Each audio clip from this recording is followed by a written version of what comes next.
Yeah. Well, to be honest, everything I'm sharing I learned from Courtney. So, well, maybe not everything, but Are you leading this one, Amy? I don't know why they say expert. I mean, I just kind of see it more of like as a round table. Like, let's just talk Yeah. about recruiting and how it's going and individual schools and um yeah. So they asked us to lead it and then they called us experts and here we are. Tried to say yes to ACDA. Um yeah, so how's your recruiting going, Courtney?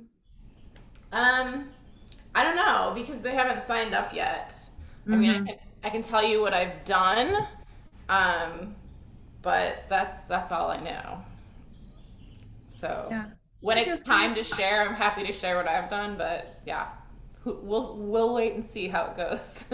Yeah, so yeah, we're just kind of this is sort of just like a round table more than a presentation. And they told us not to prepare anything, but I tossed down a few things just from the slides that I've been using with students. Yeah, so we're all in kind of different situations. I'm in a high school, well, I'm in a middle school. I've been there for a while, so I'm recruiting into the middle school within the middle school.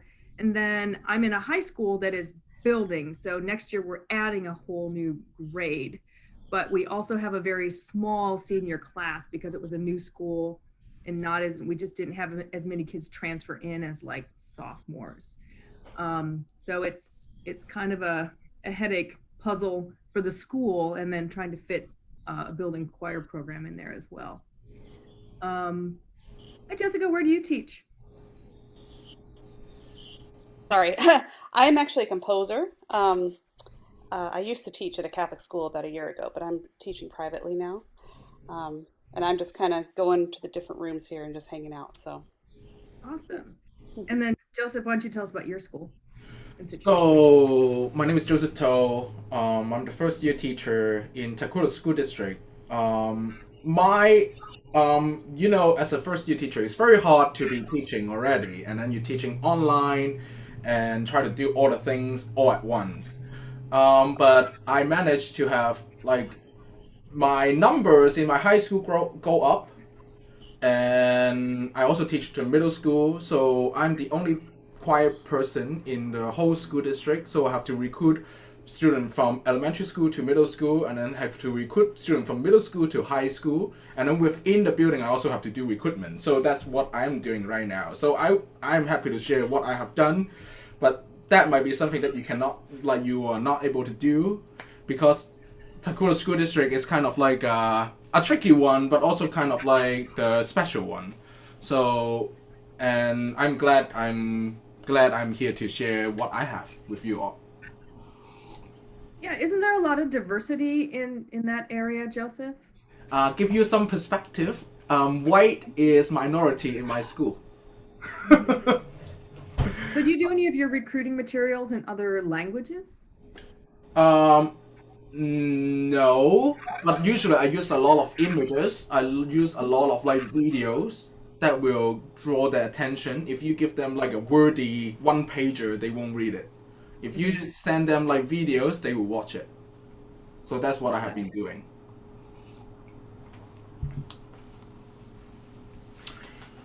Yeah, we just started using something called talking points, which is like you can text the parents and it also translates it into their preferred language, which if messages are short could be kind of cool. I don't know if you have any resources like that. Um, Well, yeah, but as we try to diversify our choirs, especially in certain parts of the city, that might be a consideration of, making announcements in a couple different languages as well. well, Um, one thing I think when we are recruiting or as we are entering to the recruiting season, um, we need to know that um, sometimes we're thinking that we are still teaching music, but we are not. We're just like creating this relationship with the student right now. When we get back to building, we can make music. So maybe like when you're recruiting your student, you have to emphasize that like, yeah, right now it's not like the real choir experience, but when we are getting back to in person, then you can really experience that. So let them know that will happen, will give them hope, and that usually what it need to be done for our students. Yeah, I know in like recruiting I found out my middle school signups are next week. So our current middle schoolers are signing up again. And so I have some sixth graders I haven't met, but they're a great class. And so like I put in the Zoom background of the classroom that we're in. It's not fancy, but this is our room. And then yesterday with both my choirs, I just said, put in your favorite choir memory, put it in the chat or share. And it brought like this whole like cascade of emotions for the kids. I think for me, at middle school and high school, one of the big things they want to know is, am I going to make friends and is it going to be fun? I think the social element is really big with choir. Yeah. And then I brought up pictures of like our past experiences and kind of like past concerts or like Courtney, our warm-ups, you know, and won't say you know, and it just kind of brings all of that, brings us back into that space. What are people feeling like? Do you think kids are going to like swarm back to choir, or do you think kids are going to lose interest? Like my instrumental friends think kids are losing interest, but I think the instrumental kids are losing interest more than the choir kids, because I think choir does a better job at building, like maintaining that community. There's that more emotional aspect. And so I actually see, like I don't know how to recruit from outside of who I already have too well, because all the things I do, you know. Or like I'll say to kids like, do you know anybody? And they're like, I really haven't seen anybody in a year. Like there's not like that kid that eats lunch near me, or that kid in my science class that's my lab partner. Like they're like, most of my friends are in choir. But I feel, so I've been meeting, I guess my primary thought was like, let's just keep every kid I have. So I've been meeting with each of my kids, like grade by grade. I've been doing 1 grade a week, and during our afternoons, been scheduling 10-minute meetings with every kid and just being like, how's life? What's going on? How was your break? What'd you do? And just like chatting and like, how's choir going for you? Are you liking it? You're going to stick around next year? And they're like, yeah, no, it's going well, you know? And so I feel like choir teachers tend to do a better job at that just like relationship than the instrumental teachers. And I see that too. Like there's a difference. And so I'm like, if I can just keep all my kids, I mean, I need more boys, but like, other than that, like, we'll be okay. And then just once we get in person, do a lot of the things that I tend to do, you know, cause like, I mean, we can still do like, you know, like, I love this list. I took a picture of it. But like the things that I used to do to try to get the younger kids, like where we'd bring all the elementary schools and middle schools and feeder pattern and like do a big concert. Like we'll go 2 years without doing that, you know? And like, that scares me. But I don't know. I'm thankful that I at least have like you and Angela and people at the middle school level that are like trying to pull the elementary up. But yeah, it's scary. Yeah, it is a little scary too when you look at and I know I got this idea got from Ballard of course. So one of the things I did is a few weeks ago, because my school is new, we're doing everything so early because we've got to hire like a whole, like another 20 teachers.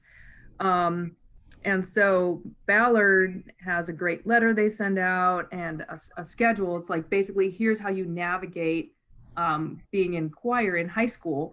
So we did one for Lincoln. Lincoln's a little different, kind of like right next door, actually. But like what happens when they see their counselors, the counselor's like, all right, as a freshman, you need to take health, get health out of the way. As soon as they do that, they can't take choir, basically. They can't take a year of choir at my school. And so, or if they want a world language anyway. And so just a lot of it is just getting in front of kind of like the standard talk they get from counselors about what to do as freshmen. And so, you know, I've been watching Ballard do this for years, and now it's like my turn, because I'm new at Lincoln, to kind of get this up and running and making sure that our counselors understand, making sure that, you know, I guess our principal didn't understand the CTE thing, because we're kind of a CTE oriented school. Every freshman has to take some kind of engineering thing. She's like, well, they get that anyway as freshmen, but, you know, so just like understanding that, making sure everybody else understands. And then even that it is an arts pathway and that there are some benefits to that. But, moving health to your senior year sounds really weird for a lot of people because freshmen are like, got to get it out of the way. And one of the things I did is I organized an online open house for our performing arts department and just really got the word out there to rising ninth graders. And a lot of my colleagues were kind of like, well, but we know who the teachers are, but we actually get a lot of kids who are in like maybe parochial schools, especially that don't get into, that want to move into a public high school. And so kind of getting the word out. And then we can also cross-pollinate, like, a lot of kids came for drama who also like choir. Maybe there's not choir at their school. So how do you get to the choir kids? I teamed up with the drama teacher because there's a lot of crossover that can. Well, and especially for choir, like you don't have to have played an instrument in middle school. So like, people could come that weren't in middle school choir and you're like, yeah, great, we'll take you. Exactly. And in fact, even just talking to my choir that I have now, a lot of kids didn't do choir last year. They're trying it this year. So I had put on our welcome thing. I said, everyone is welcome. There's a place for you. And my instrumental colleagues were like, well, choir and drama, there's a place for you. I was like, wow.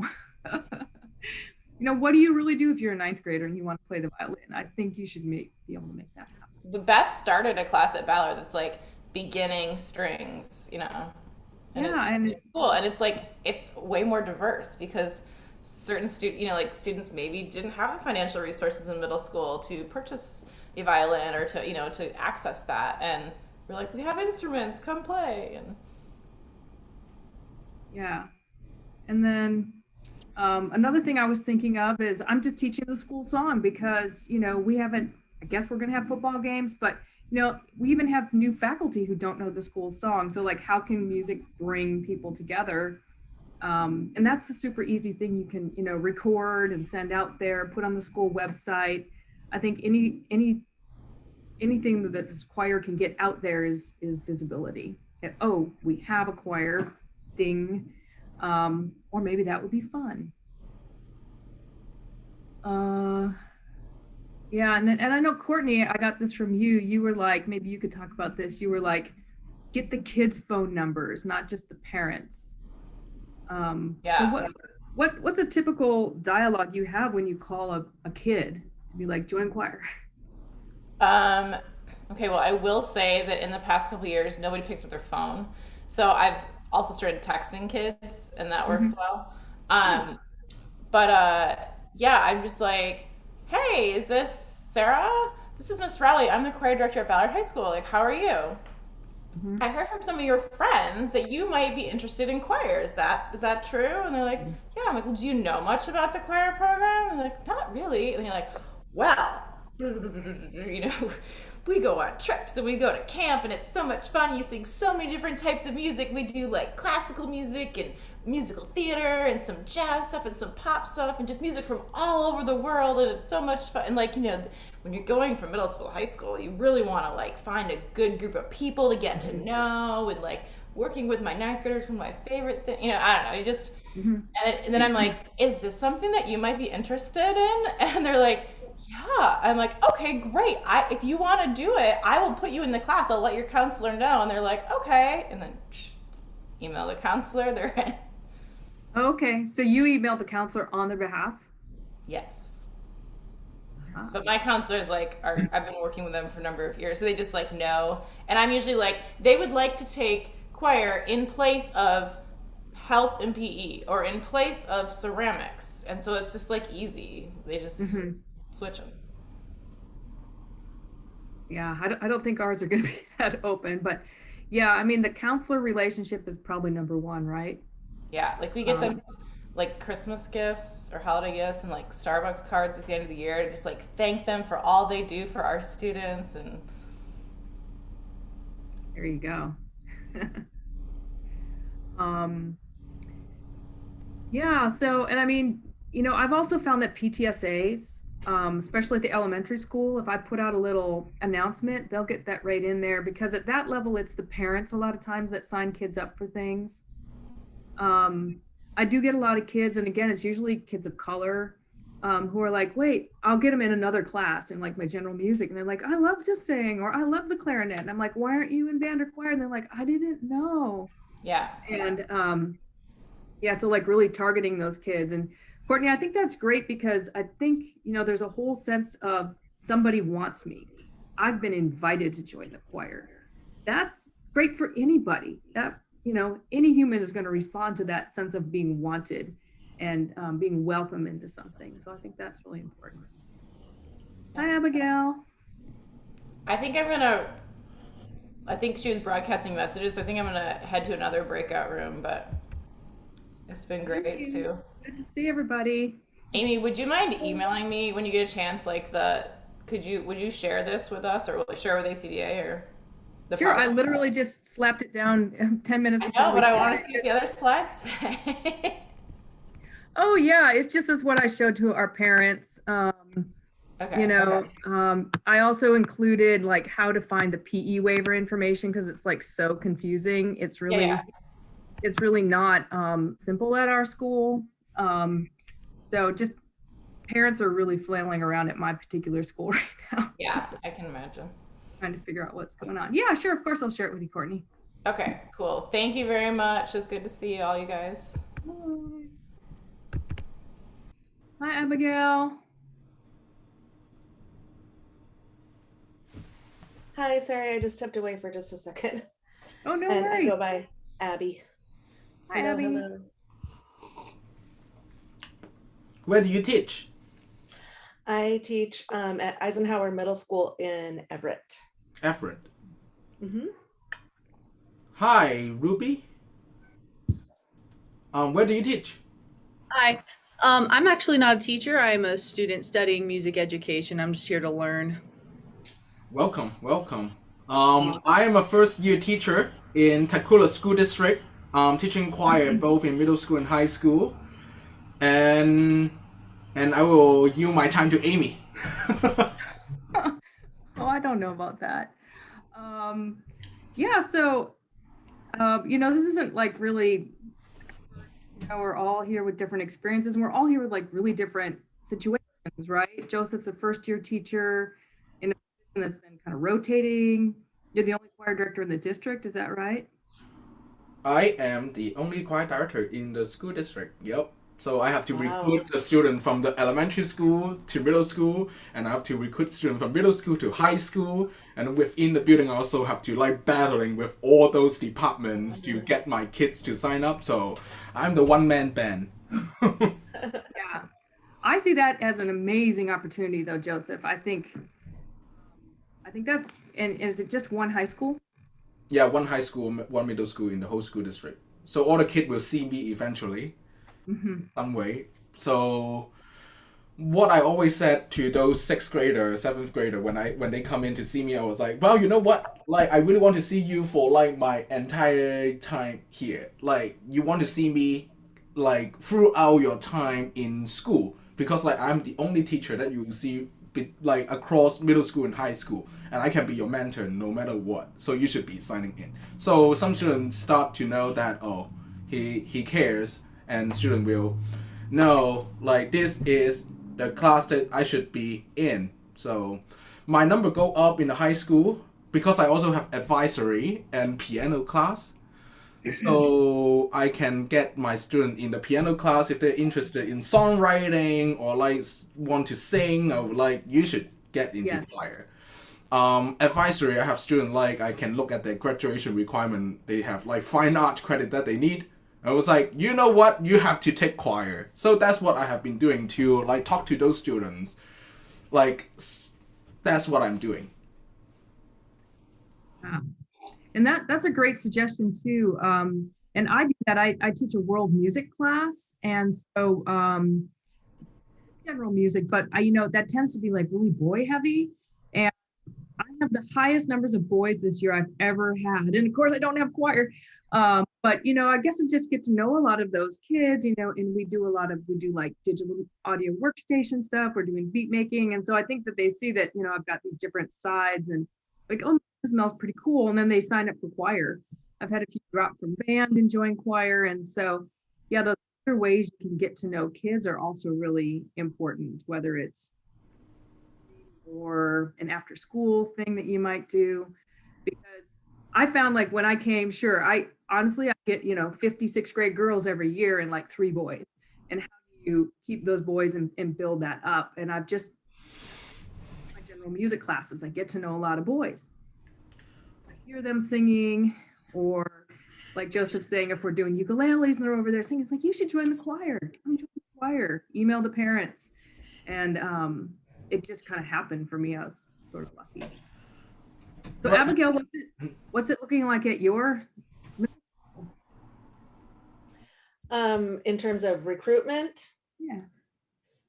I have, much like you said, I always have a ton of 6th grade girls sign up and then like 3 boys. We're still all 100% online right now. So, but I do have 2 sections of general music. And just like you were saying, again, I have a ton of kids. I try to just be really affable and really fun and do stuff in there.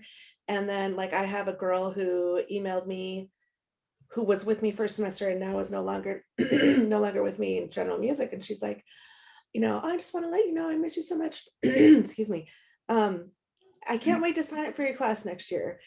So that's great and wonderful and I love it. But I really want to reach those boys. So I try to do stuff that is interactive. I need, like you were saying, the tech stuff. That would be awesome. I don't do any of that right now. So yeah, we're doing, my department and my district, we're doing some like making videos and then sharing them with our elementaries, and then high schools sharing them with us at the middle school. We're just doing our best. Well, another thing that well, this is interesting because like I'm the only person in the school district. This might not working for everyone. So this is what I have been doing. Like every Wednesday, I have like choir social time from 2:30 to 3 o'clock, like the office hour time for teachers. I just like get those kids in like both through middle school, high school. They will go to those sections and meet with each others, so that like even though they're in middle school right now, they can like get to know those kids in high school already. So that like is the way for me to get them like kind of like attached or like engage them in some way. The other things I do in the middle school is I start like a glee club or something. So my schedule is kind of weird in the middle school. So I have 2 choirs. One choir is like a semester long choir, like first semester, second semester. And then the upper level advanced choir is a year-long class. So what I do is, like last semester, those kids who were in the 6th, 7th grade beginner choir one semester, like some of them want to keep singing, and I was like, you know what, just join this club and then I can still have you, and then when you come back next year you can join the class. I can send like broadcasting all those like material to you. So that's what I have been doing. Like choir lunch too, yes, that's what I have been doing too, like get them to just hang out, like build a relationship. That's what we should do right now instead of like. I like that idea. I'm wondering, do you put any structure in it, or do they just come and do whatever they want, talk about whatever they want to talk about? So I have something called build our chat trust thing, and then I will let them to do. Can I share, Amy? So Yeah. this is something in my Google Drive. Hang on. So every single day I do this with them. Let me see. My drive. Hang on, I have so many. And I'm not going to take this credit. This is like a collective effort from a bunch of teachers. But this is what we do. Like, we have like at the beginning of class, sometimes we just like put this out and it's like on a scale of this, like how are you feeling today? And then they will start like talking, because like I will ask them like, oh, you're number 3 today, what is going on? And then they would like talk about stuff. And then they will, the more students that talk in the chat, they will start like like unmuting themselves too. So this is what we do. And sometimes in the the social times, I would like just play a concert, the Tiny Desk concert on Mhm. NPR, and I would play that for 20 minutes, and then the last 10 minutes we just talk about like how great that is, or like why is it great. So that's more, well, the more time that you can get to see your kids, the better, because like a lot of teachers right now in other subjects, they don't really care about the kids because they have their own business to taking care of. So I feel like for us is the way to get to know our kids, getting them safe and okay, and de-stress them, because it's stressful for everyone during this time. So this is what I have been doing. I like the social time outside of class. I think that could be cool. Oh, and I have, sorry, another question. Are we just chilling? Are we interrupting? It's a round Okay. table. We're not experts. Oh yeah, Okay. they say that we are expert, and I was like, no. I'm just wondering, when you have that social time, do you invite anybody from anywhere, or do they have to be registered for your class? I sent out like the invite to all my sections. So I would say that this is a choir social. Is that like if you register, you can be in, or like those like the club things. Like my former student that in the choir, they also can be joining. So I want to keep the pool growing, and that's what That's I. what I mean. I'm like thinking, well, okay, would I, obviously anybody that's in my classes, but then I don't even know how I would send that invite out to like either people that I had, first semester, or anybody. I mean, that just seems, anyway, yeah, that's something I gotta think about how to do that. So when is your sign? Well, when is your register time for your students in your middle school? Like, when are they gonna register for The next year? Is huh? that what you're asking? The time frame. Very soon, within the month of March, or at least they're introducing sort of initial conversations with the students about registering for next year. Yeah. So what I'm gonna do right now for me to like attract the elementary school student to come in to choir program is that I'm going to show them like videos of me singing, and then like that's usually they would say that that is cool, and then I will just go to their classroom and talk to them. Like I have already like worked with those elementary music teachers. The one thing is my band teacher. He's not doing a lot of stuff right now. So, and he also have a 1.0 versus me. I have a 0.8. So I have to Um, really like do work, yeah, and he's not doing work right now. that's So that. Yeah. Well, I mean, that could work out to your benefit, you know? get my get my engine going.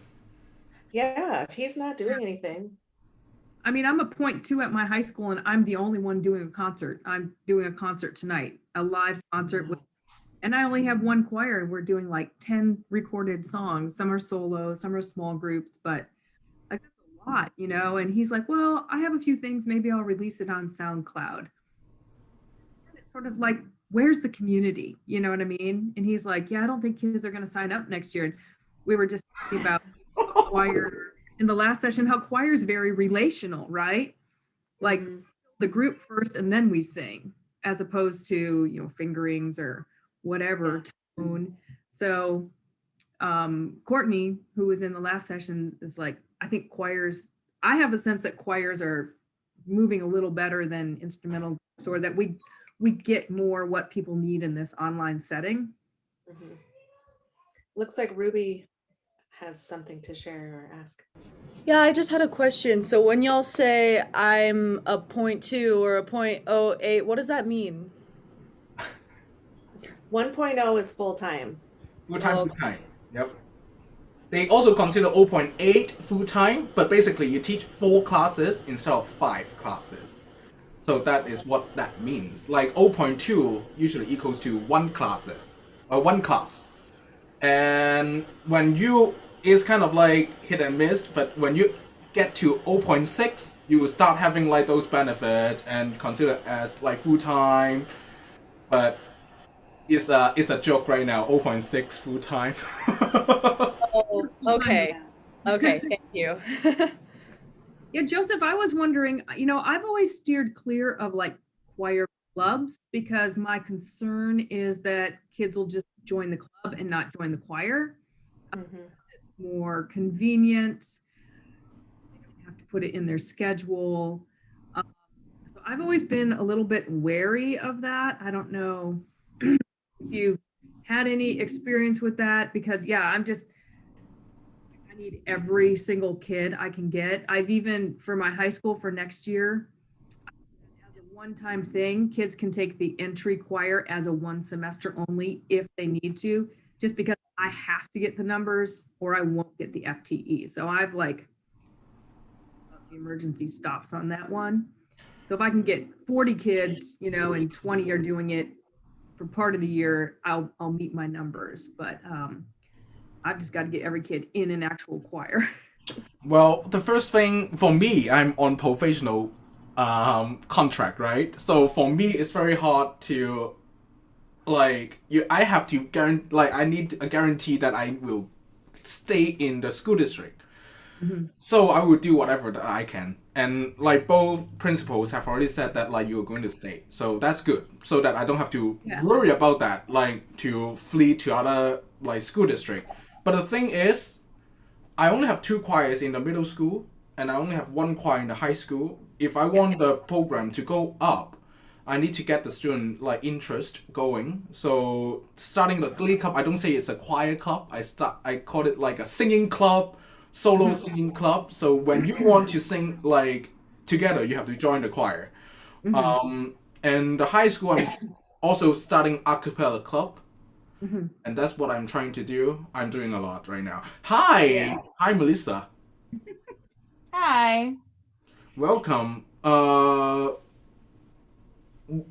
Oh, okay. I will introduce myself first. I'm so sorry. Like, I don't know how to do this. We're just like we're not claiming ourselves as expert. We're just like sharing ideas together. My name is Joseph Toe. I teach in Takuro School District. I'm the only choir teacher there. From middle school to high school, they will all see me. So right now, I'm doing recruitment from the elementary school to middle school, and the middle school to high school. And within the building, I have to battle with all those like CTE classes and world language class, all those things. So this is Yeah. my situation. We've met, I think we met at an NWKE Zoom, I believe. And then Amy, we met over the summer as well. All Zoom. I don't know you in real life, but Oh my gosh. maybe We're this so is real life. I know. That's what I said that to students, and I had a student be like, Miss Mel, this is real life. I'm like, it doesn't feel like it. So where do you teach? I'm in Redmond. I'm at Redmond Middle School. Okay, great. So, and the sun is making my lighting really weird. I'm like, how do I not sit in darkness? Yeah, for sure. Hi, Chloe. Where do you teach? I teach at Meeker Middle School in Northeast Tacoma. Okay, great. Welcome. I'm Amy. I teach in Seattle Public Schools. I'm at a middle school on Queen Anne and a high school in Wallingford, and the middle school feeds the high school. And Melanie, looks like Melanie's joining us. Hello. Yeah, so like Joseph was saying, we're not really experts. We all have to navigate these different situations. Joseph's the only choir teacher in a whole district. I started a program at a middle school, and now I'm starting a program at the high school that it feeds, which is a brand new high school, which we're adding our last class next year, which is a freshman class. And so, we all have different recruiting needs and situations. So how are people feeling about their recruiting so far? I know it said like successful online recruiting, but we won't know if this is successful for a while, right? Until next year, until like when the numbers come out in June, in July, then you know. Yeah, how's everyone doing? What you do? What are you doing for recruitment right now? I know it's kind of like crazy. We're just like sharing out ideas right now. So I reached out to my elementary feeders. I put together some virtual choirs in December, And I reached out to my feeders when it was time to register and said, like, could you include this in your 5th grade music? Because we're all online. We just announced on Thursday that secondary is going to remain online all year. And elementary music has been all asynchronous. And so they just like create lessons and post them. And so I asked them to include my virtual choir videos and a little recruitment video that students had made a couple of years ago. And then other than that, it's so much word of mouth. And then I'm being given what I think is going to be a gift with a new administration team, that they're changing how the 6th grade electives work. So in the past, it's always been like, here's this buffet of electives you get to choose from, 5th graders in January that don't know what that means. And now it's, you are going to get to choose to be in band, choir, or orchestra, or you're going into a wheel. So I'm hopeful that that will help my numbers, but I don't know. And my numbers are pretty okay. My new principal allowed me to have 2 choirs this year. I'm the only middle school in my district that has 2 choirs. Good. So, and like in the year that we had a couple of middle schools completely lose their choir program, I was able to expand mine. So I'm feeling pretty good about it. I think so much of it is connection. Like, it's just that interpersonal connection, right? So that's what I'm doing. I'm hoping it'll be successful. Yeah, and the connection, yeah, it's getting those new kids in, and then it's retaining the kids that we have, right? So in some past sessions, we were talking about how we feel like choir directors kind of get this, get that need for community and personal connection. Joseph was talking about some ways that he gets his choir together in a social way. Would you like to talk about that, Joseph? Yes. So what I have been doing every Wednesday, I will send I call it the Takula School District Choir's social time. So across middle school and high school, I will send an invite to them, and usually I have 20 kids show up in my social times, and sometimes we will do watch a concerts together, and then we talk about it at the end for 30 minutes. Or sometimes we'll just check in and see how's everyone doing, talk about how's your classes going. And the idea is, for me, is that they can already know some of the high school student already, so that when those 8th graders go to high school, they are already know those people, so that they got attached already. So that's what I have been doing with my choirs in the district.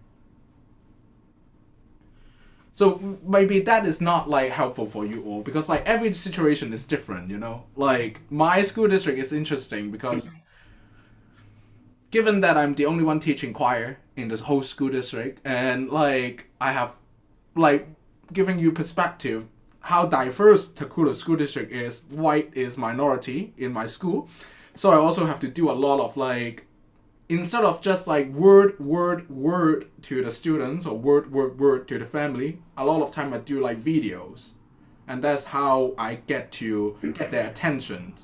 Because if a lot of teachers still doing one pager flyers going out, I'm giving out videos, they will watch that.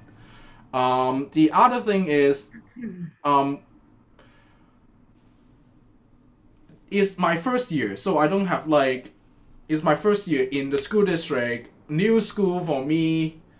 The students don't know me, so right now I'm building this relationship with them.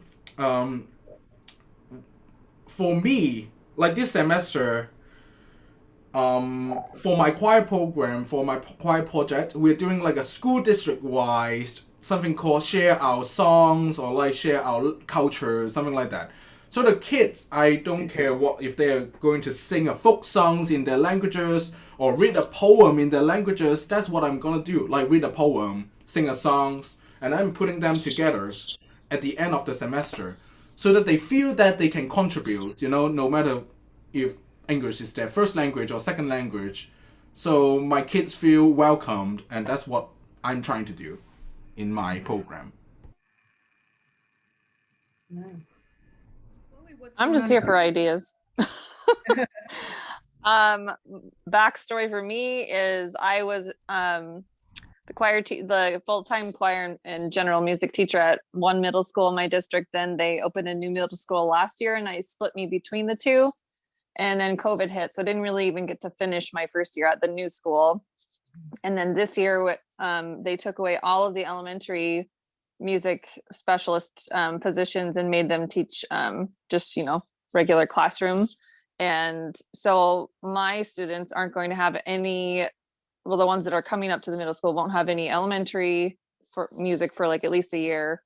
And they won't have had any of the students in any of my middle schools who haven't had any choir, because they took me this year and put me to the all online all year school, which they did have one choir option, but everything else was general music. So yeah, I'm gonna probably be starting at ground zero next year, so I have nobody to recruit.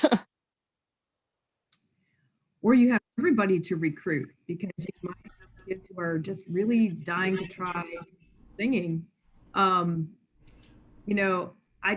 do a lot of, I recruit into like 5 elementary schools to my middle school. And I find the PTSAs are always great about getting those things into their announcements.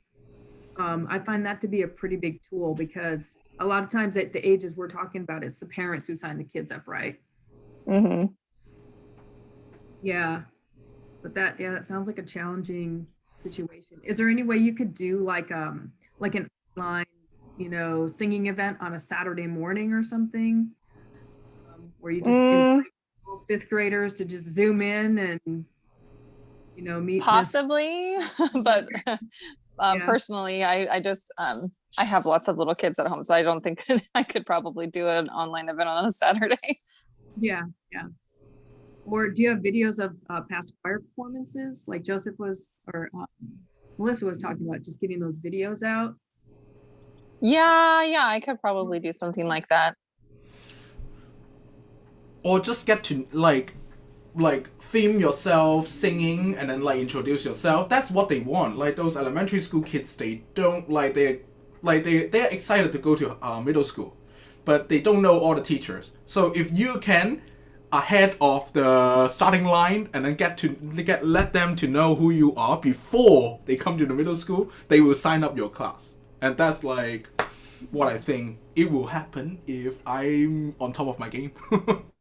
I think they also want to see the kids from where they're going. Honestly, probably even more so than the teacher. So like when we did our recruiting video, we were like, hi, we're the music teachers at the middle school, but you don't really care what we have to say. So here's what kids have to say. So I don't know if you're using like Flipgrid or something, but you could have kids put together, a Flipgrid of why they love music or why they love singing, and then compile it together in a video and then send that out to your feeders. I think the more you can get the kids doing the recruiting, the more likely you're going to have the other kids respond. Yeah, I guess the students that I have right now, I only have one class of choir, and it's I think 14 kids, and they come from everywhere around the district. So if we do go back to normal next year, none of those students will be the same students. But the kids signing up don't know that. Yeah, that's true.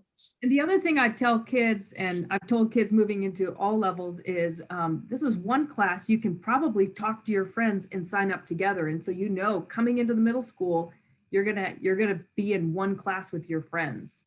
And that can happen every year, because I have a couple pretty strong elementary schools, and so they basically come in like these huge cohorts from the elementary schools. So they're already maintaining those choir friend groups. So I push the friend thing quite a bit. Yeah.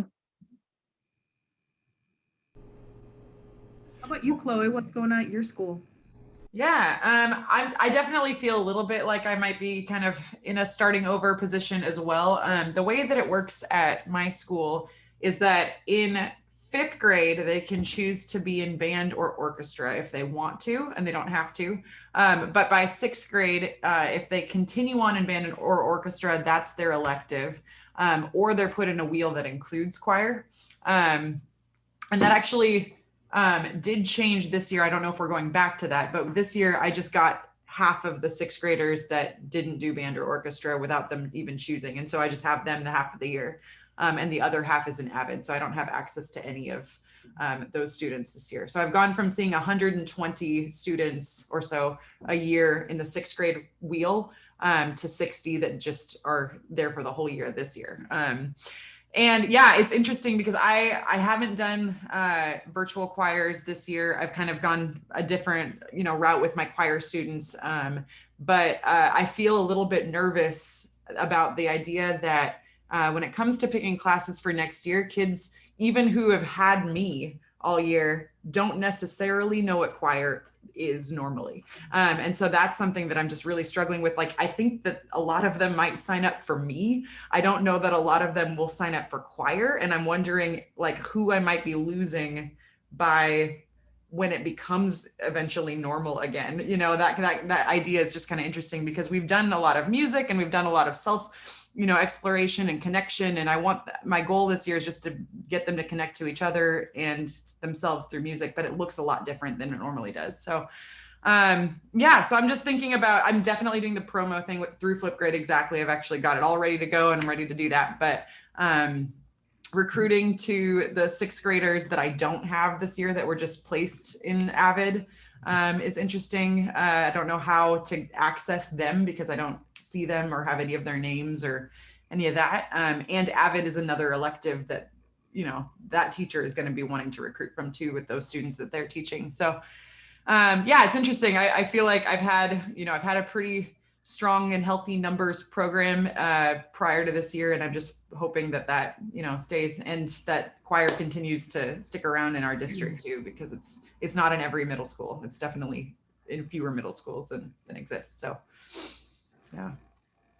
Do your students feed into a particular high school? Yeah, and it's got a really strong choir program. It does. So my students, a lot of them end up taking choir after that, and that's been really healthy. But it's the 6th to 7th grade that I'm really quite nervous about. I think the ones that I don't teach. I'm gonna pop out of this room. It was nice to meet and see all of you. See everyone.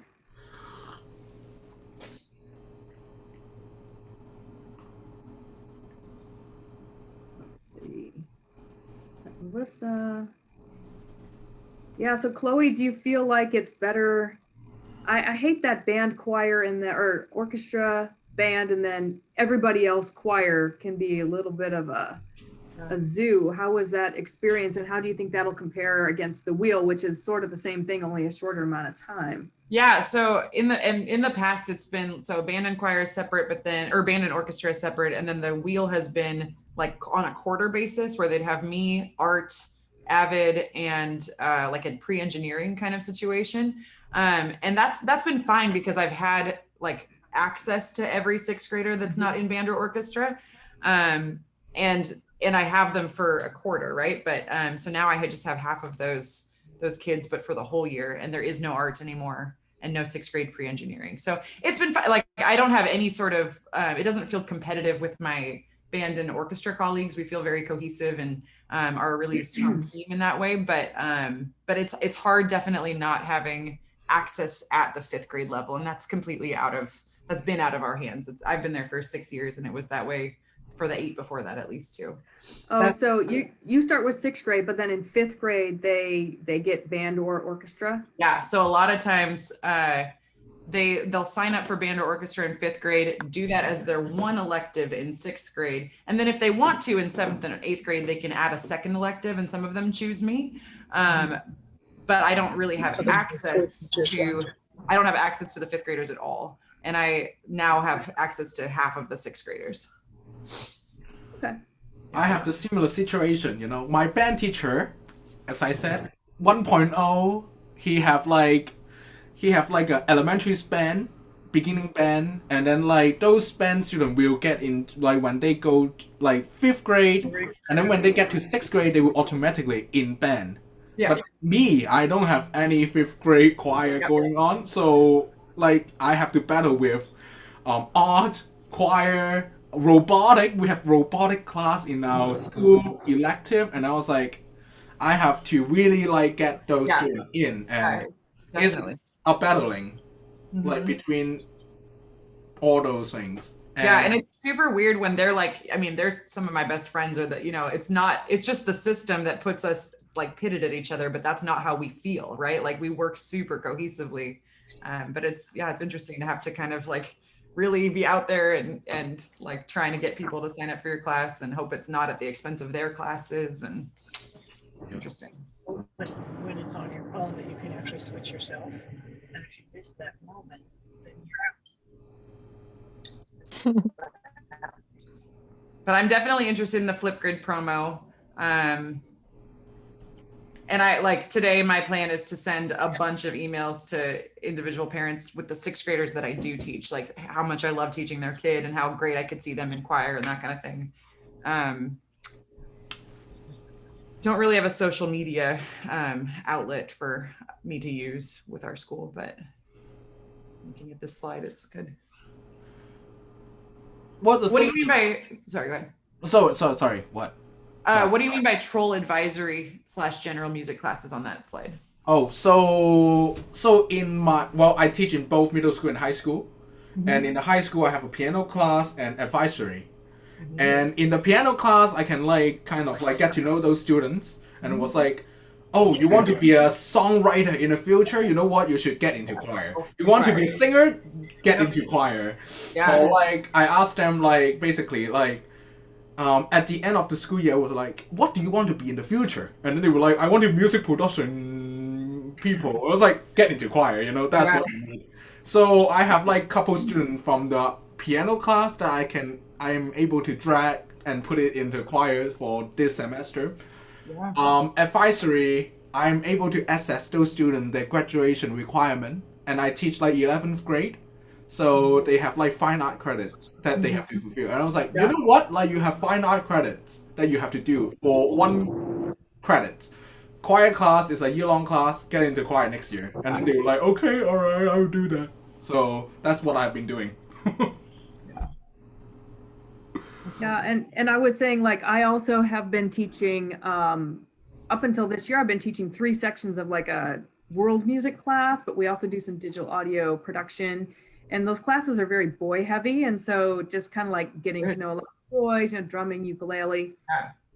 And, you know, if they can sing, the same thing, you should join choir. But I actually just, I have my middle school choir is 52 and I have like 13 boys. That's the most I've ever had.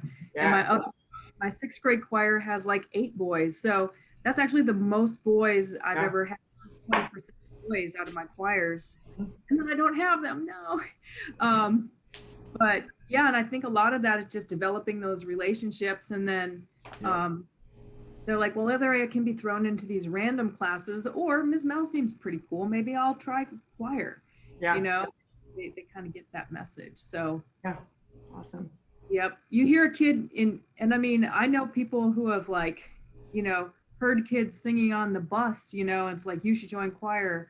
Mm-hmm. Or, you know, ask the other teachers like, hey, you know, do you ever, sometimes the football coach will be like, there are boys who sing in the back of the football bus the whole way to and from the team, you know, the games. And you're like, who? Tell me, you know? And so just like have your ears and eyes open in the normal world, I guess. How do you guys feel the perception of choir is at your school? Like I feel that in at least my school culture or I don't know, district, like it's just in the middle school. It like elementary school choir is great, high school choir is great, but middle school it's like that awkward age, and it's like this is not it's not the cool thing to do, right? So I'm like constantly fighting to get kids into my program because they think that it's one thing, but without trying it before. I don't know how are you guys feeling on that?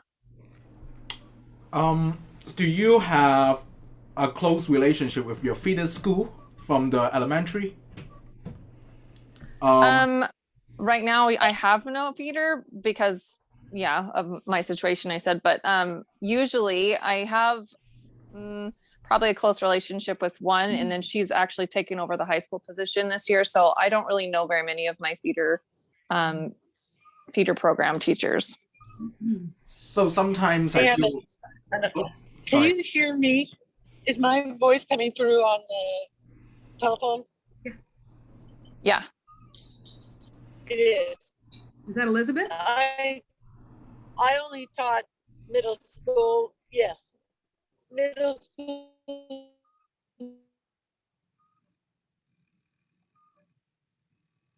You are breaking up a little bit. Uh-oh.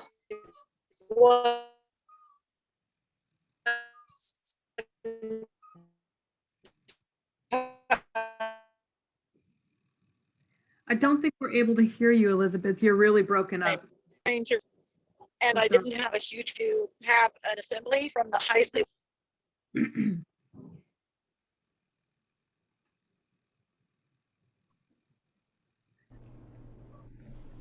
Yeah, we can't hear you, but I sense that maybe you're talking about kind of like a pipeline concert.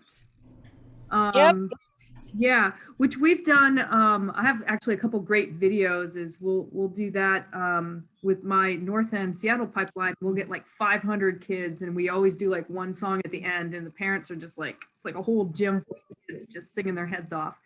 So yeah, I think Melanie, my experience is what makes middle school choir cool is high school choir.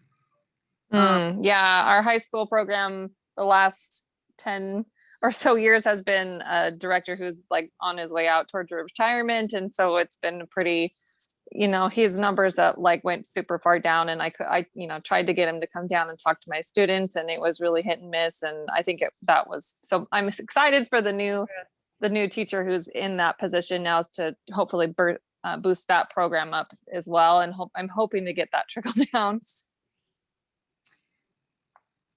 Yeah, I think that's really important. So sorry, Elizabeth, that we weren't able to hear you. You can also use the chat. We might be able to, I haven't been looking at the chat for this, but yeah, if that's a better way for you to share. So sorry about that. Yeah, so it seemed like we have a lot of, like, we all teach middle school, which is pretty important. I mean, I don't know how to make middle school cool. I think I've found that, kids just join together, and then there's that cohort of kids who stick together. When I'm recruiting for next week, and so I was, having kids put down their favorite choir memories of things that we've done. And a few years ago, we sang the national anthem for the Mariners. So that was a big one that came up. But almost the other one that was just as big is we just sang for the tree lighting, which is literally. I was just going to say that if you could have done, they could have heard me. Oh, what's that? Yeah, and so, I mean, even though a super small, easy event is something that really stuck in their minds as being really, really fun.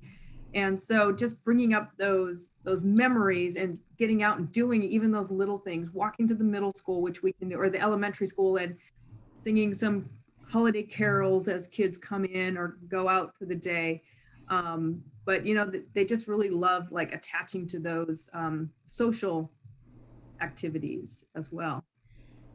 Hi, Ethan. How are you? I'm doing great. How about you? Good. This is not an expert session. We're just kind of doing more like a round table. So how are great. recruiting going? I have not done any of it yet. We should probably start doing that, which is why I'm coming to the session. You're in a high school. Are you in high school in that area? Is that right? Say that one more time. You're in like one high school or a district. Is that your Yes. setup? Yeah. So that's similar. Sorry. Our other also at like middle school in one district. Oh, okay. So, well, right now, based on that, the pyramid thing, like the middle school and then go to high school, is very important. I think it's very important when you're doing middle school recruitment within the building. Try to get to know all those homeroom teacher, be friends with them, and then get them like help you to spread the word. Like, you are the teacher here. You want them. I remember the time that I was like able to see my student on like 2 Thursday about distributing those like books and stuff, and like you have to basically greet every single teachers and greet every single student. It's like, well, do you want to sing choir? Do you want to sing in choir? Do you want to sing? You should join this class. It's like, I'm the new teacher, and like you should be able to get in, like tell your parents you want to get in. So you need to have that like cool vibe. Then they start getting to know who you are, and they will start signing up your classes. For middle school getting into high school, it is hard right now, and I would say it's very hard. Like, how can you get those students? Like we tend, like the one that in the advanced choir, how can you get them to sign up in high school? Because like once you get into high school, there's so many different like choices that you can choose. But like relationship is key, as we always said. Like, if I told my kids, I was like, getting into high school, it's gonna be hard. Like, you don't know a lot of teachers, but I'm the one that you know, so you'll be able to at least have me for another year, so that like you can get through your first freshman year, and after that, like they can get attached to the choir. So it's a lot of like persuading right now. That's what I'm doing with my students. Yeah, for sure. And since Ethan also teaches high school, I just kind of so we did an online recruiting for our whole high school performing arts department. So we did an online information night, and we pushed it out to all of our feeder PTSAs. So it was like an online. We had to use Teams event, but we all sent it out to all of our feeder drama, choir, band, orchestra. And then we included drama. I included drama specifically. We didn't make it a music open house because a couple of my feeders have choir, but they do have drama. And as we all know, there's a pretty big crossover of kids who like both. I can find these kind of lost choir kids who haven't had choir by teaming up with drama. So we had, because we didn't want Zoom bombers, Krista? We didn't want Zoom bombers, we made people sign up through forms. And then we actually, when we used Teams, we disabled the chat and we made it, kind of a one-way situation. And then we went into breakout rooms with our in areas like this. And then we even had 2 drama sessions because I would say we had about 100 people sign up, about half of them were interested in drama. So, and then in those, it's just the most important thing going into the high school is just trying to figure out how to take your ensemble all 4 years. And so together, in Ballard, we kind of borrowed this from Ballard, just getting ahead of the kids. When they talk to their counselors, the first thing they're going to say is, you've got to get your health out of the way as a freshman. Doing a world language, as soon as they take health, they can't take choir. And so you can see in our little thing here, we have something, if they take a world language and performing arts, they can actually defer their health to like their senior year, and they can actually get a CTE credit back. So, just kind of getting really technical with the families, and then just saying, what, ultimately, you really just need to talk to your counselor if you want to do choir, kind of getting you started on your information. We don't know everything, but, talk to your counselor.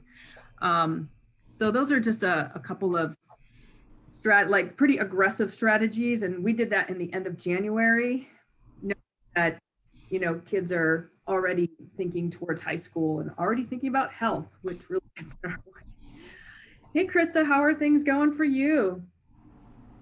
I'm doing well. I have a kid, my own kid, going into high school next year. So this is very real as well. Is it usual for your kids to be able to take health over the summer to get that out of the way so they can make space in their schedule? I have heard that it is possible. I've also heard it's expensive and kind of time consuming. Like it's like 2 weeks or something, and then it's like a couple $100. 6 weeks? What? I'm not sure, but I think that might be the case. So it's basically all summer, but some kids are really into freeing up the schedule so they can take choir or, you know, the elective of their choice. It's Yeah, that and PE waivers are the two big things we talk about. And CTE, because I don't know if this is, I don't know if it's just Seattle Public Schools, but if kids take an ensemble all 4 years, they get that career and technical education because it's like, you know what, you're going to be setting up, breaking down, holding to schedules, fundraising. And so they see that as like career education. Can I ask a little bit about that? Is that because that's definitely not the case in our district, and the CTE bottleneck is a big reason why students all drop out of choir. There's stuff after the sophomore year. So I would love to try to advocate to the district for that. Is there a document about that, or is there someone like a point person in Seattle Public who I could put in contact with our administrators? I would talk to Courtney Rowley at Ballard. I don't know if they were the leaders on this, but this kind of schedule that we have here is copied from Ballard, who, you know, really strong programs and really, really good recruiters. And so, you know, she shared this with us, and also because my middle school goes to Ballard and Lincoln, where I am now, you know, I send everything home and just like, here, if you're going to Ballard, this is what you have. If you're going to Lincoln, this is what you have. But I know there was some advocacy within our district about that, and just saying, you know what, if you're doing all these events, you're handling this money, you're running fundraisers, you're doing all of this. And we do have, you know, there's a science pathway and there's a visual arts pathway. There is a performing arts pathway. And again, I sort of know like just enough to be dangerous with all of this, but and even I thought I had this conversation about CTE with my principal, but then my department head yesterday said he just had to have it again with the counselors and the principal, and all of our high schools already signed up for next year. So it's like, yeah, Krista. Oh, you're not muted, friend. sorry. Are we all asked to reinvent the wheel depending on which district we are in? Is that what I'm hearing? Or can we make one of these plans for all of Washington State? I really don't know. You know, I've only been in the high school, you know, a couple of years. And so this is my first time being in like a big public high school in this state. My principal is a specialist on this 24 credit thing, and she keeps insisting that the 24 credits makes it hard to take choir. But there are benefits for kids who do, you know, a world language and performing arts all 4 years, because they see that schedule's full. And so they tend to grant the PE waiver as opposed to, and again, it's sort of like, you know, what if a kid wants to jump around and do 5 different things, you know? I don't know. Seems like they don't benefit, but you know, it does create those pathways. So I would find out whoever is a specialist on the 24 credit thing. See, in Everett, this is so new. And Lori Capello used to be our, you know, mother hen and leader in all things. And she had a plan, and then the 24 credits just threw everything off again, right? So it would be great to have you know, a selection and a collection of those high school solutions on how the kids can stay in the arts. That'd be really. Yeah, I mean, I would say talk to counselors. Like Courtney was on earlier, and she was saying that, you know, she's able to talk to kids on the phone and then just, you know, send an email to a counselor and just saying, you know what, Krista said she wants rather than ceramics, and they have that relationship. So you know, the counselors are pretty much super important at this point. Yeah, but high school can be confusing. I don't think it's as easy as it was like when I was in high school and I'm just like, yeah, I want to do choir. That's it. Right. But I had like no other electives besides language and choir, like none. What else do you need? I know, that's life right there. Right, there you go. Hey, Amy, it's so good to see you. I'm gonna go to the next stream, but thank you so much for doing this. This has been great. Sure thing. Thank you. Some great ideas. Appreciate it. Sure. Good luck out there. Well, when we look back to the 24 credit things, um, if your building is in like a 6 period block, it is very hard for those students to take like art credits or CTE class. If you have a very big CTE department and an art department, they always battle because they are the FTE that based on enrollment, and the system itself right now is not setting up like success for both program. Also, like when we are thinking about this, the thing, where am I? The 24 credit things.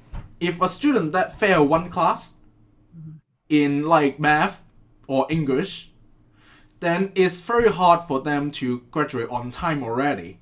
So the counselor will not put them in art or like CTE if they have to fulfill that mathematics or English credits. So what I'm gonna do is I'm going to like look at the summer program and see like what class they offer. So that'll be a next year project, but that's what I'm gonna do for knowing a little bit more about the new credit thing. 24 credit is, to me, is, I don't know, it's not helping for art or other elective. Yeah. Hi, Carol. How are you? Where do you teach? I'm in Anacortes, and we just started back with hybrid kids last week. So I had kids in person for 4 days, but not singing quite yet. Yeah. So how does that hybrid work? Do you have to do async for the kids who are not there, and then you do sync for the kid, or do you like live stream yourself and do Yeah, both? I'm not having them Zoom in, and it was on kind of our first week. So I bought a bunch of sets, and I had a meeting on Friday to go through our plan for protocols so that I can sing in the auditorium with 15 kids at a time for 30 minutes, 9 feet apart. Actually going for like 12 feet apart, but I bought a bunch of sets of boom whackers. So we spent the week, I mean, just kind of having fun with those and doing some rhythm and pitch reading activities and some songs and stuff I found online. And so I don't know. It's kind of all an experiment. And what level do you teach? I have middle school and high school, but the high schoolers were into it too. They just wanted to feel the rest of their day feels pretty inactive.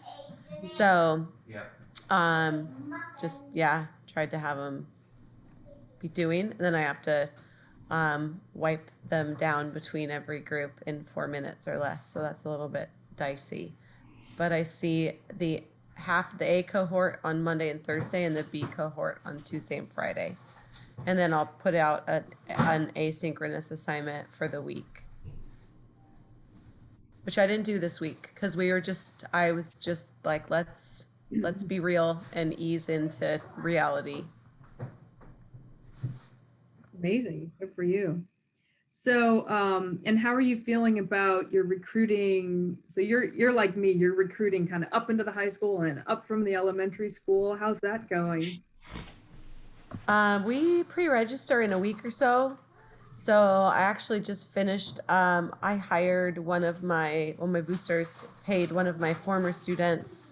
We made like a 3-minute promo video that we're gonna splash out next week and before kids get registering, that kind of highlights.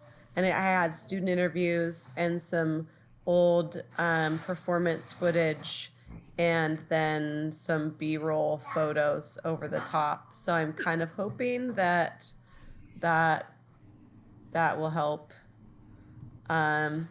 We paid it. It's 3 minutes long, and we're paying him about $500.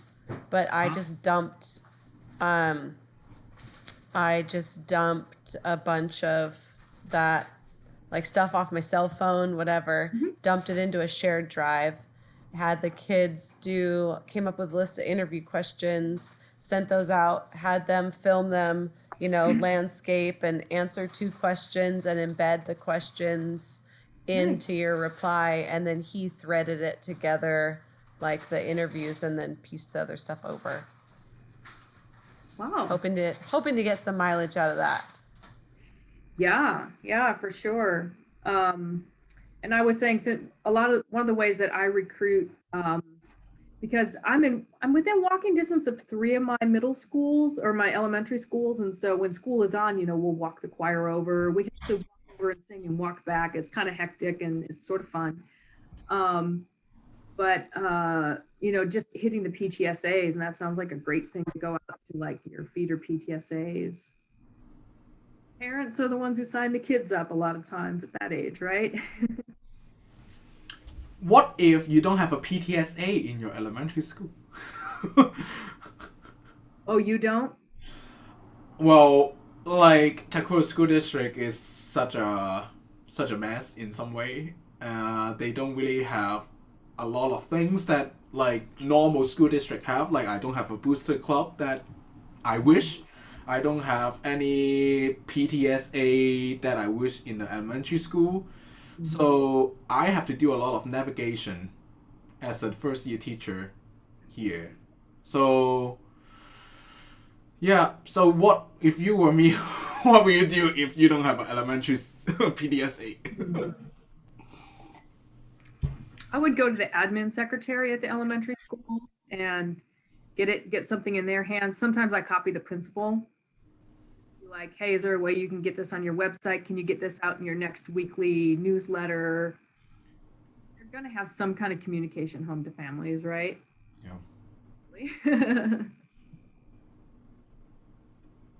And Carol, what do you normally do in a normal year when it's not virtual recruiting?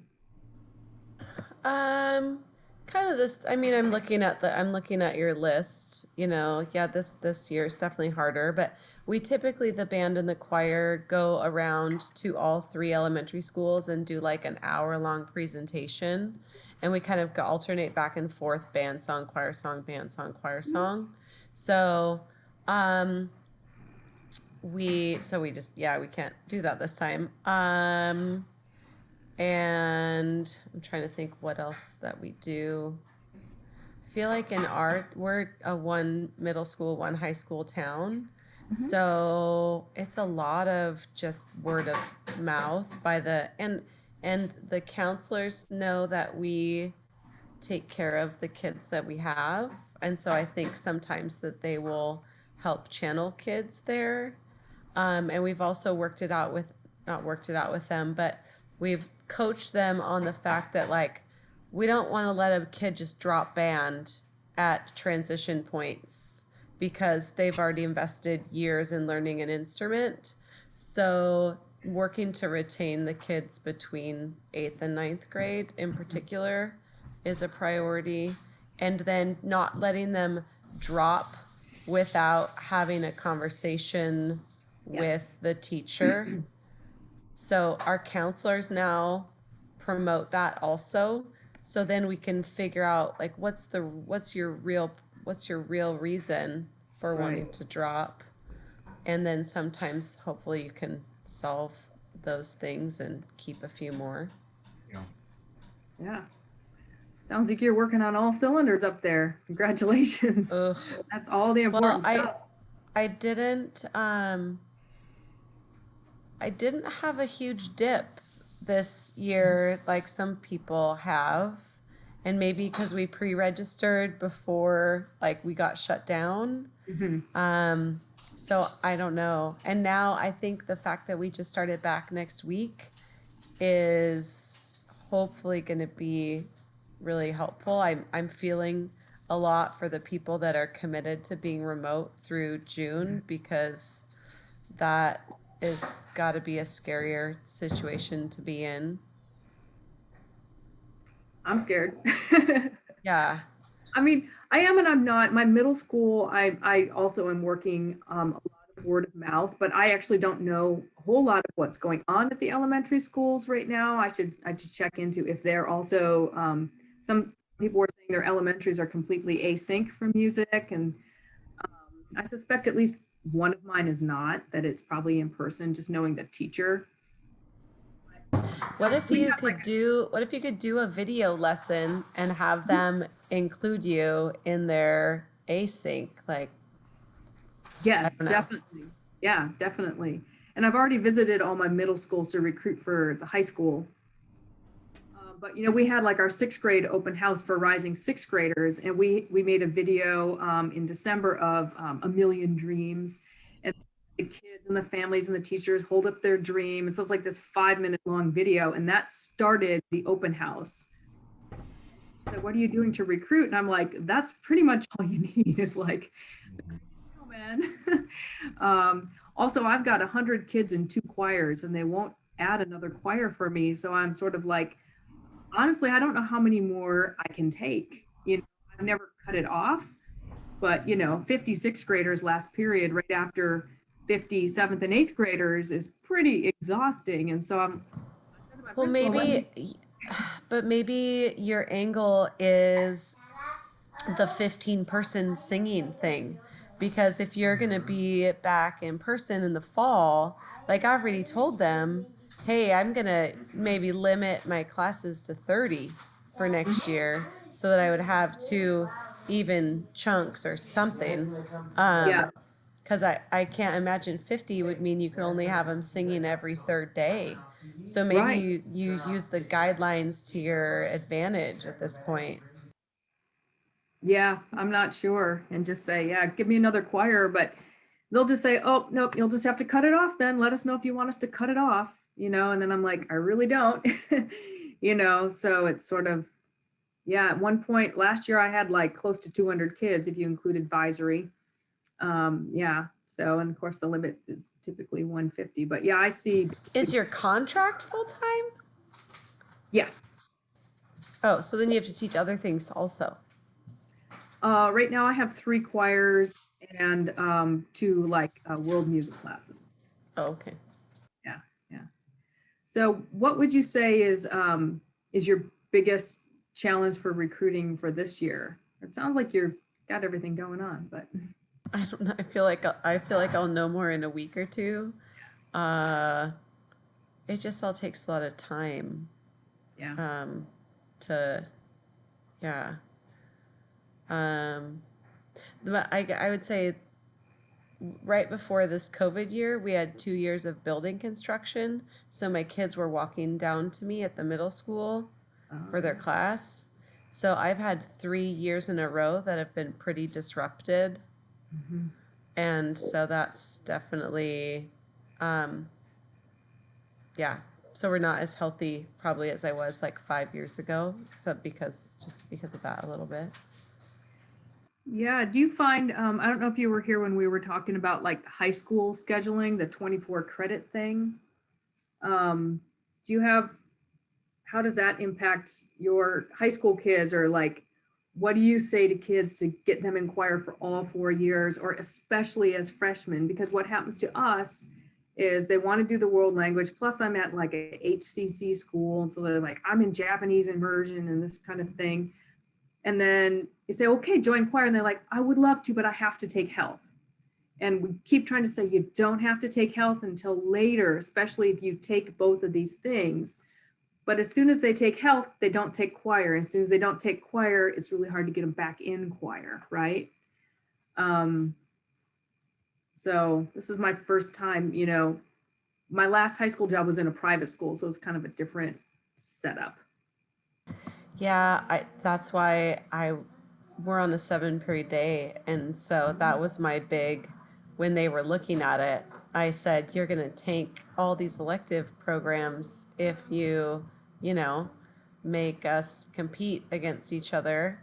And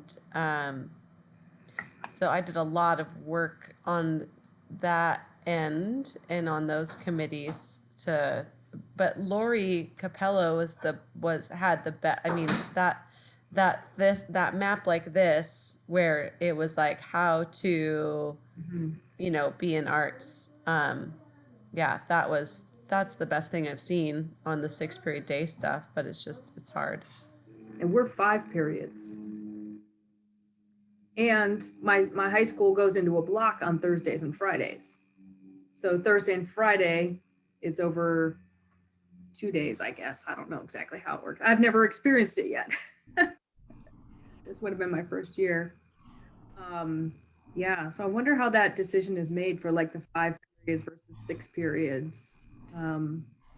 I think it becomes like a union thing because then teachers get like, then the union allows, and then the union goes bonkers and that. So interesting, food for thought. Where's Lincoln High? It's Lincoln High School. Is that yours then? Yeah, so I'm at Lincoln, which is the new public high school. So we drew from Ballard, Roosevelt. It's kind of like right off of 45th. It's a big, huge building that's been used for a lot of transitional things. It was a high school from like 1907 to 1980, and then it closed, and it's been used to house different programs. So they just like completely redid it. It's going to be a huge, I think close to 2,000 kids maybe when it's full. We're off 45th? Yeah, so like if you're going downtown, you can go this way to go to UW. And you go this way to go to, yeah, so right Which in the side of 45th is it on? It's on the west side. So is it close to Wallingford? It's in Wallingford, yeah. Yeah. Yeah. Hi, Amy. Hey, I'm gonna head to one more. Thank you. Awesome. Thank you so much. I'm gonna take a quick break, but I'll be right back. All right, welcome. So Amy and I, we are they called us the expert, but we are not really the expert. You know, we are just like sharing ideas. So this will be treated as like a round table. Yeah. Oh, my cat is like meowing right now. So it will be treated as like a round table panel style. My name is Joseph To. I teach in Takula School District, first year teacher. Teaching in Takula School District, I have both middle school and high school. And during recruitment is kind of like a battling between like all those administrator with other selective. But I managed to have some students coming into my classroom this semester in the high school, so my number is going up, so that's good. What are you guys? What are you teaching? Like, where are you teaching? Hi Joseph, it's nice to see you again. I think I met you a couple of years ago at the ACDA, the Northwest ACDA conference, I think. It's nice to see you. Yeah, nice to see you. Becca, Annalise, and I, we're all in the same region. We're in the East Shore region, like Bellevue, Issaquah, Mercer Island, Snoqualmie area. So I teach middle school, and I feed Becca's high school. So she works with Haley Isaacs at Mount Si High School. And I teach middle school and high school choir in Mercer Island. I'm Amy. I'm in Seattle Public Schools. I'm at McClure Middle School and Lincoln High School. Hi, Amy. Amy, it's so good to see you. It feels like it's been so long. I know. It's going Becca, okay. I have a concert tonight. I have a question for you after this. Oh my gosh, yes. I'm so curious. Well, in your concert, you guys had, you did a word cloud. So you were like, hey, go to this link and put in a word, because we're closing the chat. So we want people to like have someone express themselves. So I want to know what that was. If I could figure it 5 hours. I want to tell you what went wrong on our side and how you can fix it. Well, we're making it's a friends and family concert because I only have one choir. And so, and my instrumental colleagues were like, I'll just do some stuff, put it on SoundCloud. I'm like, you don't want to have a concert? And then the other one was like, I'm putting out a video tomorrow if you want to add something. And that was like January 4th. I'm like, I don't have anything ready. So, so we have 2 big numbers, 4 solos, and 3 small groups. Oh, and that is so sweet. That's so lovely. Yeah. Afterwards, I'll tell you about it. Yeah, so, you know, I started out with a list, so we've been kind of adding to it as the day goes on, and people are talking about, you know, what what they've been doing for recruiting. They call this successful virtual recruiting. We are nobody knows, right? What's gonna, and we're all, so how many people are in like a one high school district? One high school. Okay, yeah. So that's a very different situation than like I have multiple feeders and all of that. So yeah, would people like to maybe share doing or maybe go deeper into something you see on the list of how you approach something for this year? So for me, I teach in middle school and high school. So the things that I do with my student is that like every Wednesday we will have something called the choir shows in like between middle school and high school. So all the students will come during my office hour from 2:30 to 3 o'clock. So those sixth grader can 7th grade, 8th grade, and they can get to know those high school students.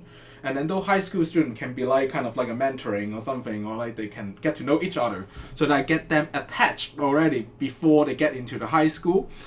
Sometimes we do like choir bingo, just get to know each other. Sometimes I do like concerts with them, like watching like Tiny Desk concert, and at the end like we're like talking about like what do you think about this music? Like it's not choir, but what do you think? So what I'm trying to do is like building that relationship with the students and just hoping for the best for next year. I'm trying something new this year because, in a normal year we do all district choir festival where we have 4 elementary schools, 1 middle school, 1 high school. So everyone gets together and we do the whole all district choir festival. Well, obviously that's not happening. And so what I'm doing is for the month of March on Tuesday afternoons, I just offered a 4th and 5th grade choir, like, hey, come show up. And then if you want to submit a video, we'll put together an all district virtual choir. And I had no idea how much interest it would gain.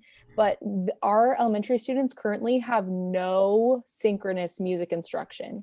So all of the music instruction that they're doing is pre-recorded videos by the elementary specialists.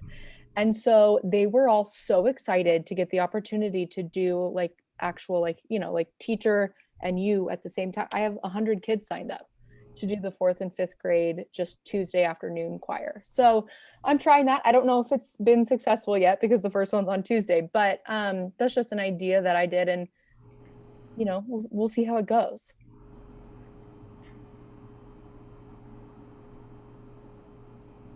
That is so cool. Yeah, right when we closed, I know a couple of my choirs were like, we miss seeing each other. Can we just like have a lunch? And so I had different choirs who would just meet for lunch. I tried that this year, but because the kids didn't already know each other, it was kind of like me trying to keep things going. And I tried to give it enough space so they would get it going, but they kind of didn't. And so I sort of let it fall away because it just felt it was very teacher oriented, which was, I wanted to be about them. I have a student teacher, we tried turning off our camera, but then it was just, the little dots sitting. You have a student teacher right now? Yes. How's that working? Great when you've got like hundreds of hours of video editing and audio editing to do. Yeah, and I had one in the spring as well. That's why I don't try to do like virtual choir. So what I did with my school district, we did give us hope. Students send me the recording. I don't need their faces. I don't want to show their faces. Instead of showing their faces, we do a district-wise art contest. Like, what do you think about like Give Us Hope? What is that for you? And then we showcasing all those artwork while the choir is singing in the background. And that's what we have been doing. This coming spring, my vision, so Takura School District is very diverse. So my vision for that is we are doing like share your voice, share your culture kind of like project. So they're doing like I don't care if they are singing a folk songs of their culture or reading a poem in their own language or like doing like cultural dancing. But that is what I'm planning right now for the whole school district thing. So we will see how that goes. I'd love to know if either of you have, successful strategies for in this format, kind of getting out that student voice of like students speaking to choir at, you know, the middle school or the high school. I like how to like get that out to people. Yeah, some people who've stopped by today have said, I haven't done this, but down towards the bottom there, that they've just put up a flip grid and let kids just like, you know, with like 2 prompts, like talk about your favorite thing in choir. You know, like I have classes, kids signing up for next week, and I only found out yesterday, so I was like, uh-oh, better rally. So I started yesterday with like the opening in my class, like, what's your favorite choir memory? And this is for kids I've had for 2 or 3 years. And they're like, oh, when we sang at the tree lighting, or when we sang at the Mariners, or whatever, you know, and that kind of like started the feels going, you know, and it started making that connection. So I think, you know, that would be like a really good avenue. Like, what's your favorite choir memory? Why do you like choir? And I always try to promote kids talking about like the friendship aspect of choir, because, you know, for kids moving into a high school or moving into a middle school, they're really worried about that. Is there a way that you are able to distribute that to incoming students? Like, is it through their like registration links, or do you have social media, a website? I mean, something like that, if I had kids, and I haven't done this one, but yeah, if I had kids, I might just share it directly with teachers to share directly with their classes, as opposed to putting it on social media or something like that. I know my school has an app, which has been cool. We've been able to share a couple of the songs we've recorded this year, like straight out on the app, which goes to like all the families who have it, which is pretty cool.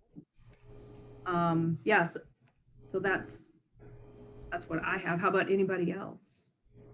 I'm not really sure how this is gonna work yet, but my principals, I'm thinking about this Flipgrid idea. I think that's really cool. My principals are taking trips to like virtual trips to each elementary school to tell them about registration and all that stuff. And they and our principals were like, yeah, send us what you want to recruit for band or choir, because we want to share that with them, because they want the kids to send it for band or choir. um so I'm thinking about having my kids submit Flipgrid videos saying why band or choir, why choir is awesome, why they should sign up for it, compile it really quick, short videos, and then have the principals just share that when they do their school tours. We're Yeah, we're doing I was just something. looking in my email for yeah, like somebody just came in and said they had one that was professionally done as well. And I know Ballard has a really good professional one that I could try to find and share with you guys if you wanted to see it. But yeah, I think for choir kids, I think it's the people aspect is really important. We're visiting all of our middle schools. So we're visiting Annie, yay, next week to talk to the 8th grade classes, and it's nice to be able to zoom in. So Haley and I are going to zoom in with our materials, and we also zoom in with students too, so that we can have current students talk to the 8th graders and just tell their experiences a little bit. We're also doing a little bit more recruiting this year, like actively, than we have in previous years. So we made mailers, like trifold self-mailer brochures that we're sending. Annie's making one that's going to go to all the 5th graders. That's more like middle school oriented. And I made one with my colleague Hannah in the instrumental side that is going to go to all the 8th graders in the district, not just current music students, because normally I feel like we're successful focusing on retaining the current music students that are coming out of the middle schools, but because of everything in the past couple of years, we want to just push like everyone in the district. There's music opportunities for you next year at the high school. And then on that mailer, there's a QR code, and the QR code goes to a link tree where we're having live things updated. So all of our old promo materials, new promo materials that have to do with hybrid learning, our choir and band websites, our music electives, contact us forms, so that that link, we can keep it live and updated, you know, as things change, and hopefully it will just get that information in their hands. Yeah. We That's so figured that cool. something to be mailed out physically would make more of an impact than something through email, because I don't know about your districts, but our district is just sending emails with so much information left and right, and parents guaranteed are like reading the subject line and then deleting it. Oh, that's huge. So we fear that something like mail is more powerful than it used to be now, the physical hard copy. Yeah, and the mailer, the mailing company that we're using is really cheap for school districts. We're mailing something to almost 600 students, and the total cost, including like postage, printer, everything, is less than $400. And they're doing direct mailing, right? Like direct bulk mailing, right? So They're you not don't direct have to mailing. mail. No, Oh, you're gonna have to put it on. Yeah. So, but the only labor that we have to do is like literally putting the address on the self mailer, and then our district is taking care of the rest. It's $400 split between band, choir, and orchestra, so it's not too bad. That's And they're so fast. cool. Yeah. Thank you for sharing that. I'm going to talk to my IMS colleagues about that. I can share it. We just made it on Canva, Annalise. I can share it with you if you want to see kind of what we did. Cool. I also, we held an online open house just for performing arts for my high school because I know we've been talking about this a lot today. The other aspect is just helping parents and students navigate like how to get into choir and how to stay in it all 4 years. We're finding this happens in my district anyways, like the counselors go out and they talk to the 8th grade and they're like, okay, so as a freshman, you do a world language, you do this, you do health. And as soon as they add health that freshman year, at least we have 5 classes per day. They can't do an ensemble. So a lot of times by the time I get to families and say, oh, join choir, they're like, well, but I have to do health next year. I have to get it out of the way. And so we're trying to really talk to families about, you know, like the arts pathway and the benefits if you have a world language and a music, like where health can fit, and just getting ahead of the counselors is what we tried to do. So we advertise that because like my high school has like multiple feeders and kids move in from private schools. And so, you know, we kind of got the word out and at least kind of got some information in people's hands before their counselors like, so you're taking health and da, da, da. It's a challenge, I guess, with this 24 credit thing. I don't know how your districts navigate that. That reminded me, Amy, I forgot that we do this, but around this time of year, every year, we as a performing arts team meet with all of our counselors and just like kind of go over some of these talking points with them and like present this kind of thing. Like, this is so beautiful what you have right here, this like performing arts plan. And we've had a lot of counselors turn over in the past year. So this year especially is going to be so important for us to be like, the kids can take it all 4 years. These are the talking points. And we've been pretty lucky that our counselors have helped to reiterate that with our kids, because that's such a huge piece of it. Yeah, because I kind of feel like if we don't get kids in as freshmen, you know, then it's really hard to find them. And I've even gone to, because I'm building a program and they still don't know if I'm going to be adding another choir next year at the high school. I've kind of gone to like Mission Red here where I said, okay, incoming concert choir, non-auditioned, let people take it for a semester, you know? And because I've just got to get the kids in who want to sing in whatever way I can do it. So I'll probably have a bunch who do full year and a few that do one of each, but that'll get my numbers up so I can add the FTE. And then the next year I know that many more kids, and it's like a 1-year thing. But it's like after COVID and with the health thing and the school is new, nobody really knows what's going on, is what it feels like. There's a lot of confusion. So it's like, just put it out there. And a lot of kids will be like, oh yeah, choir half a year, I can do that. It's not my favorite, but you know, it's a big district, a little bit survival too. You know, not my favorite at all, but different districts need different things at different times too, different schools.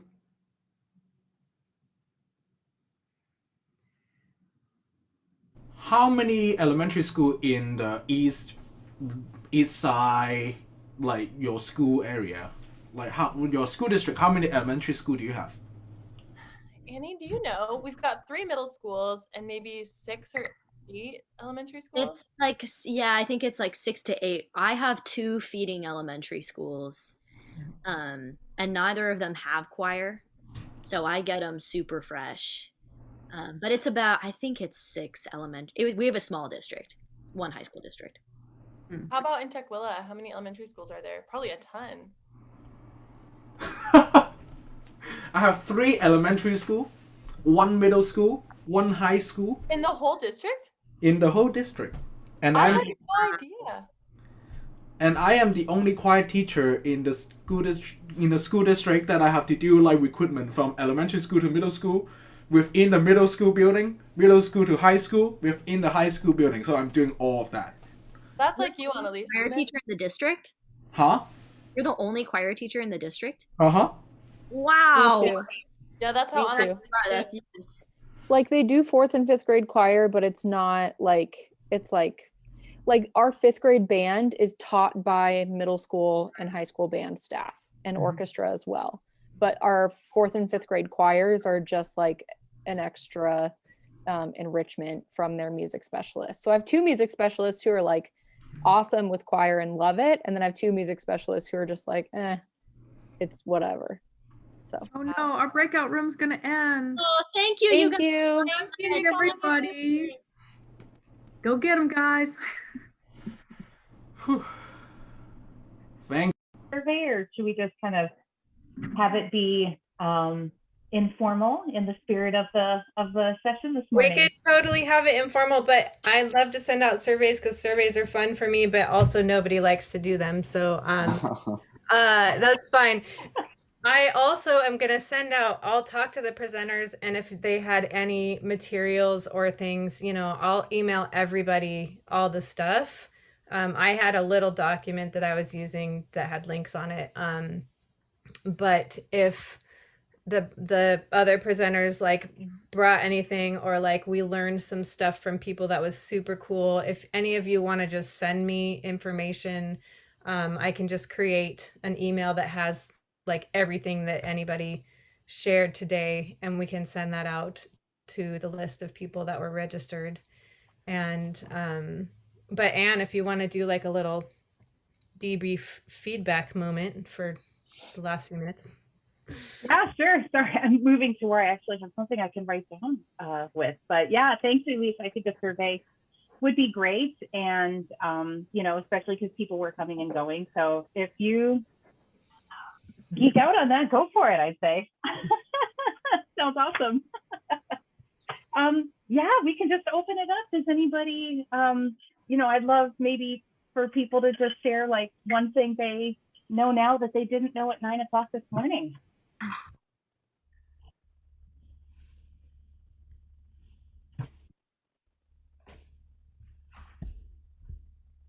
Well, I'll start. I know that I can survive on 1 cup of coffee instead of 2. So that's what I learned this morning. And I'm increasingly learning how to multitask, folding laundry, making lunch, and being in a meeting at the same time. But no, I'm just kidding. I learned from Elisa this morning that with the new Zoom update, you can freeze your gallery into a specific order so that you can do virtual games with your choir and not have their pictures be in a different order from yours. So she was talking about a cool kind of pass the ball game. So right now, for example, Keith is to my right. So if I could pass the ball to Keith, he would be able to turn to his left and pick it up, and everybody would be able to see it in that same order. So I learned that this morning, which I thought was really awesome. I learned that Annie and Becca and Annalise are my favorite Zoom responders, because like it really means a lot when you say a thing and you get a reaction from people's faces. Like we have to sometimes overly react right now, but like if you just look at them and you say a thing and they smile, like it just makes your day. And sometimes we're in the mode, like I have a friend who when he's concentrating, he goes like, he turns to the side and he just and he's really concentrating, and it looks like he's so pissed at you and like he hates what you're saying. And I'm like, you need to think about how you are looking on the screen, because we're all seeing you. So nodding heads and like smiling and like reacting and moving around is so helpful. Thank you. Love it. No, I'll just jump in. I think every time, with our ACDA Zooms and all that we do, I think what I love the most about it is that I learn more and more that everybody's dealing with the same things I am. And I tend to get on my own little island and think I'm the only one who's dying here. And it's just helpful and encouraging and inspiring to listen to everybody else and know that we're all working through this together. So that's really encouraging to me. Sometimes I imagine everybody on ACDA learning we're all in this together from High School Musical and then dancing it. Yeah, because my 9-year-old daughter can dance it. It's 11:01. Is there anyone else who has a last thing, or we should go out and go on hikes and get fresh air? Chloe says, yeah. I just want to say thank you, because I think I want to echo what Keith was saying. It's really easy to feel like you're an island if you're the only person in the building that does what you do, or you feel like, your content area has all these restrictions and trying to navigate how to connect with students and get to like their hearts and souls. And I feel like I picked out from each of the different workshops that I went to a way to connect to the heart of my students. And I think that was really, really powerful for me to feel like I'm equipped with new ideas and refreshed. And then just to see all your faces and feel like, you're asking the same questions I am. And some of you have answers, and I'm learning from you from different things you're doing in your programs. And it just was really refreshing to me this morning. So thank you. Well, thank you, everybody. Go have a wonderful day. Thanks for coming. I'll send you an email later with all the stuff. Thank you. Thank you all so much. Thank you. Thank you. If hosts could stay for just 2 minutes, I would love to just keep you for 2 quick minutes. Thanks, everybody. Bye. Thank you. I'm gonna Bye. Thank you. I popped it in the chat, Amy. It's called Slido, and it's actually from Bratislava. It's like a Slovakian company, so our school district wouldn't pay for it because they were like, we think this is a fishy that it's from Slovakia.